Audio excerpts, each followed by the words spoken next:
एक छोटे से गांव में ललतेश अपने दादाजी के साथ रहता था। गांव के बाहर एक पुराना कुआं था जिसके बारे में कहा जाता था कि रात में वहां से आवाजें आती है।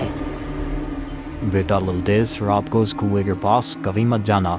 लोग कहते हैं कि वहाँ पर सच में कोई भूत है। क्या ऐसा सच है क्या? कुछ बातों का बताना ठीक नहीं होता। अब सो जाओ। ललतेश अपने कमरे में सो रहा है। अचानक बाहर से फुसफुसाहट सुनाई देती है।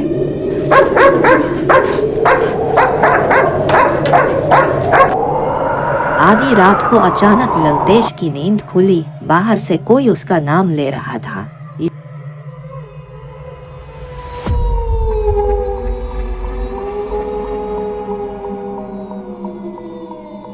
Lantis, bahagaw ng tis.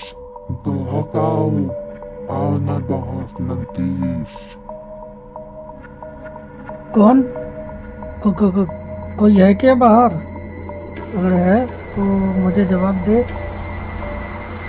Hello, है क्या कोई बाहर? ललतेश टॉर्च लेकर पुराने कुएं के पास पहुंचता है। चारों तरफ धुंध फैली हुई है। जैसे ही ललतेश कुएं के पास पहुंचा, उसे लगा कोई उसे घूर रहा है। अचानक पीछे से दादाजी दिखाई देते हैं। उनके चेहरे पर डर साफ दिख रहा है। दादाजी के हाथ कांप रहे थे, जैसे वो इस जगह का कोई पुराना राज जानते हो। अरे दादाजी आप यहाँ क्या कर रहे हो? ललतेश, मैंने तुझे यहाँ नहीं वो बेटा मना किया था, तो वह तो किन्हीं वाला इधर।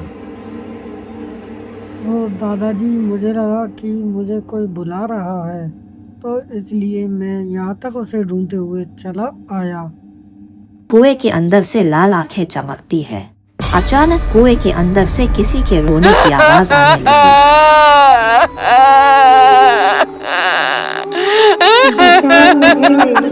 मुझे यहाँ से बाहर निकालो, मुझे बचाओ।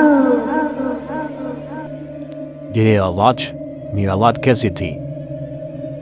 ये आवाज तो वही उस कुएं वाली चुनानी की है जो यहाँ पर कई साल पहले मर रही थी। शायद उसकी आत्मा वही तब यहाँ पर भटकती है।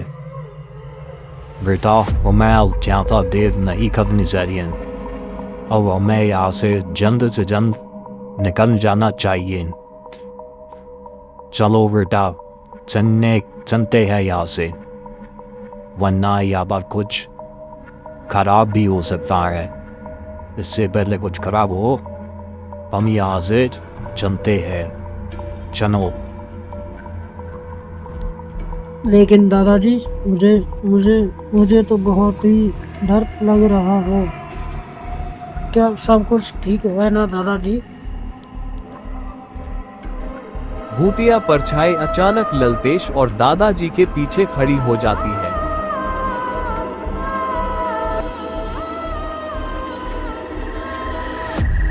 तुम दोनों अब यहाँ से कहीं नहीं जा सकते हो। तुम दोनों को अब मैं यहीं पर मार दूंगी। नहीं दादाजी। अगली सुबह गांव वालों को कुएं के पास सिर्फ एक टॉर्च मिली, लेकिन ललतेश और दादाजी कभी वापस नहीं आए।